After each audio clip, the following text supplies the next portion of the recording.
सोचता हूँ कि मुझे कुछ बोलने की इच्छा नहीं, मुझे बहुत दुख है इस बात का। क्या होगा ये?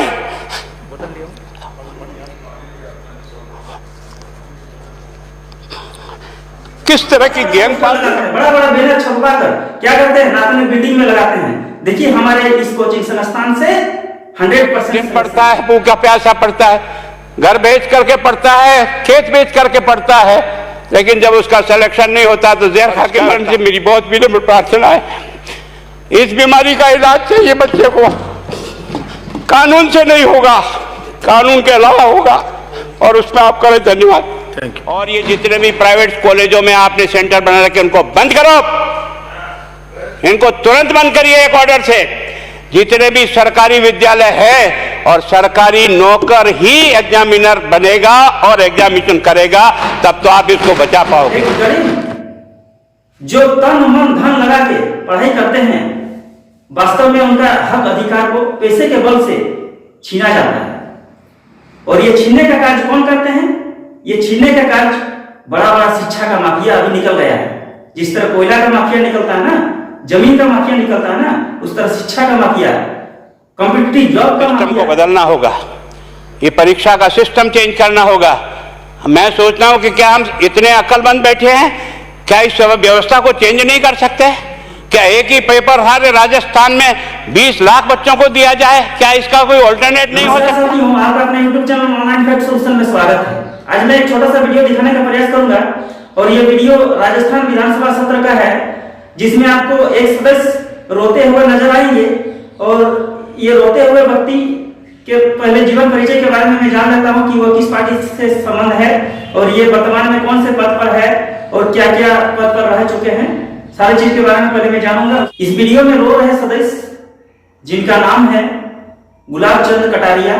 देखिए ये व्यक्ति जो है 1993 से लेकर 1998 तक राजस्थान के शिक्षा मंत्री के रूप में कार्य कर चुके हैं, और 2014 से लेकर 2018 तक ये राजस्थान के गृह मंत्री के रूप में भी कार्य कर चुके हैं। और वर्तमान में अगर कहा जाए तो वर्तमान में ये राजस्थान के लीडर ऑफ अपोजिशन है, और ये 2021 से लेकर अब तक लीडर ऑफ अपोजिशन में काम कर रहे हैं। तो ये व्यक्ति जो है रो रहे हैं, तो कुछ व्यक्तियों का सवाल आ सकता है कि ये व्यक्ति रोने का नाटक बना रहे हैं, क्योंकि जिस टाइम इनका सरकार था उस टाइम तो रोने का नाटक नहीं दिखाया गया है। वर्तमान में इनका सरकार नहीं है, वर्तमान में कांग्रेस का सरकार है, इसलिए रोने का नाटक कर रहा है। तो भाई ये सवाल जो है आपका बिल्कुल स्वाभाविक है, और ऐसा सवाल होना चाहिए। लेकिन मुझे जहां तक लग रहा है कि ये व्यक्ति जो है वर्तमान में रो रहे हैं जिस सवाल को लेकर, हो सकता उस सवाल उस टाइम उनके दिमाग में नहीं आया था, वर्तमान में हो सकता है वो दिमाग में आ गया उनको, जिसको लेकर वो रो रहे हैं। इसीलिए वो ये कहानी जो है विधानसभा सत्र में बताने का प्रयास कर रहा है, और ये कहानी वास्तविक कहानी है, क्योंकि ये व्यक्ति जो है विधानसभा सत्र में फूट फूट कर रो रहे हैं। और रोने का वजह है कि एक गरीब का बच्चा जिस तरह बूढ़े माँ बाप का पेट काट कर पढ़ाई करते हैं, अपने खेत को गिरवी रखकर पढ़ाई करते हैं, अपने खेत को बेचकर पढ़ाई करते हैं, और सही मायने में उनको सिलेक्शन नहीं होता है। बहुत मेहनत करते हैं, दिन रात मेहनत करते हैं, लेकिन उनको सिलेक्शन नहीं मिलता है। तो साथियों, आशा करता हूं आप लोग ये वीडियो अंत तक जरूर देखिएगा, और अंत तक देखने के बाद मुझे उम्मीद है कि कोई भी ऐसे व्यक्ति जो इस वीडियो को अंत तक देखेंगे उसका आंसू आना स्वाभाविक है, क्योंकि ये वीडियो जो है बहुत ही दुख भरा वीडियो है। एक गरीब जो तन मन धन लगा के पढ़ाई करते हैं, वास्तव में उनका हक अधिकार को पैसे के बल से छीना जाता है। और ये छीनने का कार्य कौन करते हैं? ये छीनने का कार्य बड़ा बड़ा शिक्षा का माफिया अभी निकल गया है। जिस तरह कोयला का माफिया निकलता है ना, जमीन का माफिया निकलता है ना, उस तरह शिक्षा का माफिया, कॉम्पिटिटिव जॉब का माफिया, अब वो लोग जो है इनके गरीब बच्चों के अधिकार को छीनने का प्रयास करते हैं। तो अब किस तरह छीना जाता है, पहले मैं इस पर बात करता हूं। देखिए, अगर कोई जॉब एस्पायरेंट अगर वो जॉब खरीदना चाहेंगे तो वो कितना पैसा देंगे? 2 लाख, 5 लाख, ज्यादा से ज्यादा 10 लाख देंगे। लेकिन 10 लाख रुपए में पेपर लीक होने वाला नहीं है, 10 लाख रुपए में पेपर बेचने वाला नहीं है। उनको करोड़ों रुपया चाहिए, तो करोड़ों रुपया देते हैं कौन? करोड़ों रुपया देने वाले बड़े बड़े कोचिंग संस्थान है। लेकिन यहां पर एक सवाल आया कि सभी कोचिंग संस्थान को दोषी नहीं ठहराया जा सकता है। बात बिल्कुल सही है, सभी को दोषी ठहराया नहीं जा सकता, सभी ऐसे नहीं करते हैं। बड़े बड़े कोचिंग संस्थान जो बड़ा बड़ा बिल्डिंग बना के रखे हैं, वो क्या करते हैं? करोड़ों रुपया देकर पेपर को खरीद लेते हैं, खरीदने के बाद वो टुकड़े टुकड़े में बेचते हैं। अपना जो स्टूडेंट है टुकड़े टुकड़े में 5 लाख 10 लाख करके बेचते हैं, और बेचने के बाद बहुत सारे पैसे कमाते हैं। और बाद में क्या करते हैं? जब रिजल्ट आ जाता है, बड़ा बड़ा पोस्टर लगाते हैं, बड़ा बड़ा बैनर छपवा कर क्या करते हैं? रात में बिल्डिंग में लगाते हैं, देखिए हमारे इस कोचिंग संस्थान से 100% सिलेक्शन, 100% सिलेक्शन का वादा करते हैं। तो ये सब जो है क्या है ना, बड़ा बड़ा जॉब माफिया और शिक्षा माफिया है। ये लोग गरीबों के हक अधिकार को छीनने का काम करता है। सही मायने में जिसको जॉब मिलना चाहिए उसको नहीं मिलता है। ये जो है हमारे देश भ्रष्ट के कगार पर डूब चुका है, इतना भ्रष्टाचार हो गया है। तो ये जो वीडियो देख रहे हैं ये राजस्थान का है। केवल राजस्थान को कहने से नहीं होगा, क्योंकि भारत के और भी कई ऐसे राज्य हैं जहां पर इस तरह का घटना होता है। उजागर नहीं हुआ इसीलिए दबा हुआ है। अगर सही मायने में उसको जांच किया जाए ना, तो बहुत सारे उजागर ऐसा निकल कर सामने आ जाएगा। क्या बिहार में नहीं होता है? क्या झारखंड में नहीं होता है? झारखंड में जो वर्तमान में कुछ दिन पहले जेपीएससी का एग्जाम हुआ था, उसमें एक एक रूम से 50-50 का सीरियल वाइज रोल नंबर आ रहा था पास होते हुए। तो ये सब क्या है बोलिए?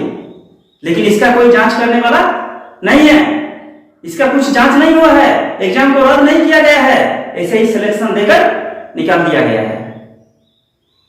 तो ऐसा माफिया गरीबों का हक अधिकार छीनने वाले देश में और भी बहुत सारे राज्य हैं, केवल राजस्थान को कहने से नहीं होगा।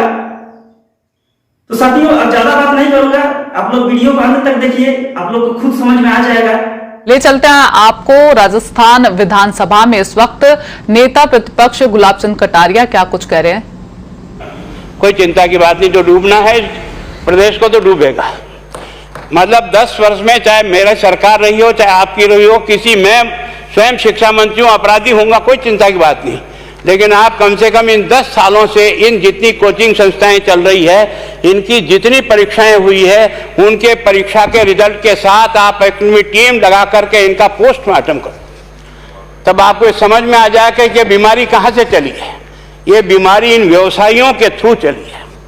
मैं और आप पेपर आउट करेंगे, पेपर लाऊंगा 5 लाख दे दूंगा, 8 लाख दे दूंगा, मैं क्या 2 करोड़ 5 करोड़ 8 करोड़ दे सकता हूं क्या? ये सारे के सारे जो पैसे देने वाले बड़े बड़े दिग्गज लोग हैं, जो कोई 10 करोड़ में पेपर ले जाता है, कोई 3 करोड़ में ले जाता है, कोई 2 करोड़ में ले जाता है, फिर अपने कोचिंग संस्थान में रिजल्ट लाता है, उसके बाद बड़े बड़े पोस्टर बाहर लगाता है, मेरा 100% सिलेक्शन। ये है बीमारी की जड़।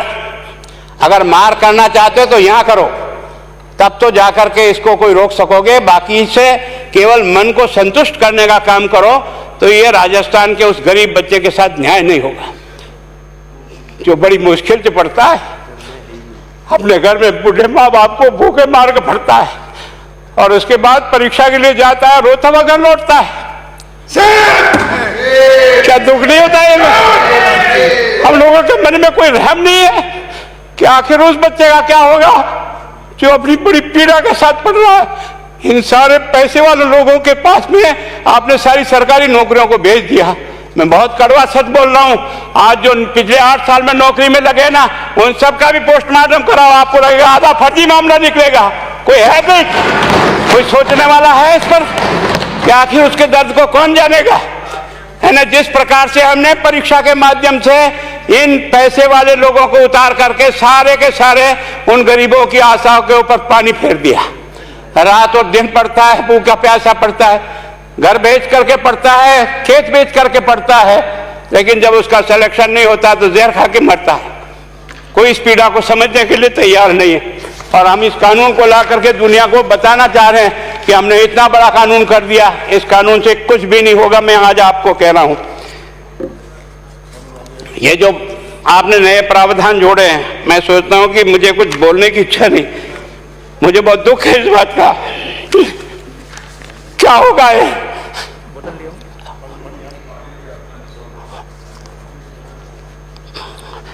किस तरह की गैंग पाल ली हमने। पानी पिला दो है ना। मैं उस दिन भी पूछा था कि मैंने कहा ये शिक्षा संकुल पे है, जिन लोगों को ड्यूटी पे लगाया, इसको लगाने वाला दोषी कौन है, जिसके कारण से पेपर जो है ना काट करके निकाल दिया।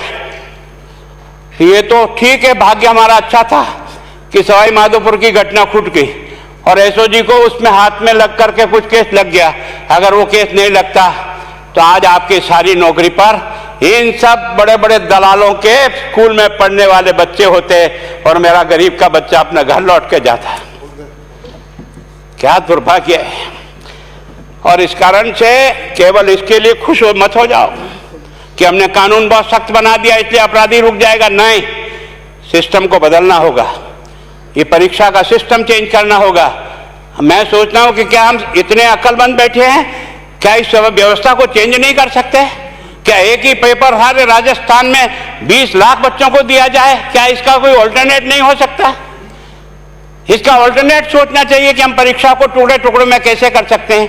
जिले के अनुसार पेपर नहीं, एक नहीं हम 25 पेपर बना सकते हैं। कौन से सेंटर पर कौन सा पेपर जाएगा कोई तय नहीं करेगा कौन सा जाएगा, और हम जो इच्छा होगी उस सेंटर पर पेपर भेजेंगे। और ये जितने भी प्राइवेट कॉलेजों में आपने सेंटर बना रखे उनको बंद करो, इनको तुरंत बंद करिए एक ऑर्डर से। जितने भी सरकारी विद्यालय है और सरकारी नौकर ही एग्जामिनर बनेगा और एग्जामिनेशन करेगा, तब तो आप इसको बचा पाओगे। ताकि आप और मैं कितने भी कानून बदल कर दे, आपका वो जांच करेगा, आपका वो अधिकारी आएगा।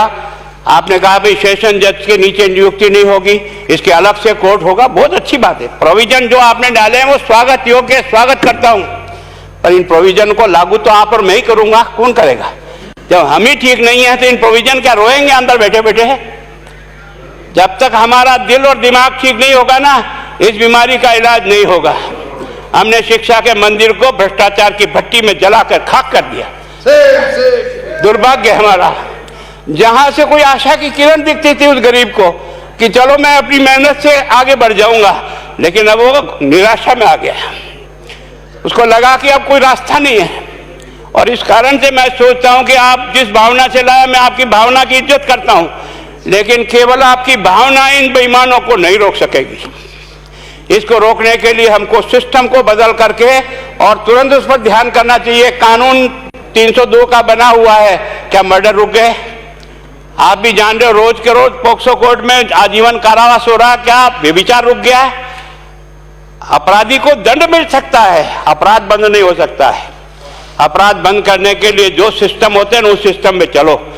एकमात्र इस देश में भ्रष्टाचार की भट्टी में देश जल रहा था, केवल और केवल एक तरह से प्रत्येक व्यक्ति का खाता खुलवाकर देश के प्रधानमंत्री में सारा का सारा बेनिफिट उसका सीधा खाते में डाला। बेईमानों को चोट लगी नहीं लगी, उस तरफ अपना दिमाग बचाओ, उस तरफ अपना दिमाग लगाओ कि इस बीमारी का इलाज कहां है और कैसे हो, इस बारे में चिंता करने की कोशिश करो। मैं कई बार इधर सीकर और इधर गया तो मैं सोचता हूं कोचिंग संस्थान की बिल्डिंग देखे ना तो टोपी गिर जाए नीचे से। क्या चीज है यार, भगवान ने क्या लक्ष्मी वहीं बरसाई है। और जो बाकी संस्थाएं, उसका कारण यह है कि हमने अपनी दुकान को इतनी कमजोर कर दी है कि जहां बच्चे अच्छी तरह से शिक्षा लेकर के हम जैसे गरीब पढ़ करके यहाँ आ गए, अब वो रास्ते नहीं है। और इस कारण से मेरी बहुत विनम्र प्रार्थना है, इस बीमारी का इलाज चाहिए बच्चे को, कानून से नहीं होगा, कानून के अलावा होगा, और उसमें आप करें। धन्यवाद। Thank you. तो साथियों, आशा करता हूं ये वीडियो देखकर आप लोग को अच्छा लगा होगा। अगर वीडियो अच्छा लगा है तो वीडियो को ज्यादा से ज्यादा लाइक कीजिए, अपने दोस्तों के बीच में ज्यादा से ज्यादा शेयर करने का कोशिश करें, ताकि सभी के कानों तक ये पहुंच जाए ये आवाज कि इस तरह का घटना होता है। और एक बात, अगर हमारे चैनल में नया है तो चैनल को सब्सक्राइब जरूर कर दीजिएगा। तो चलिए साथी, अब मिलते हैं नेक्स्ट वीडियो में। Okay bye, have a nice day, thank you.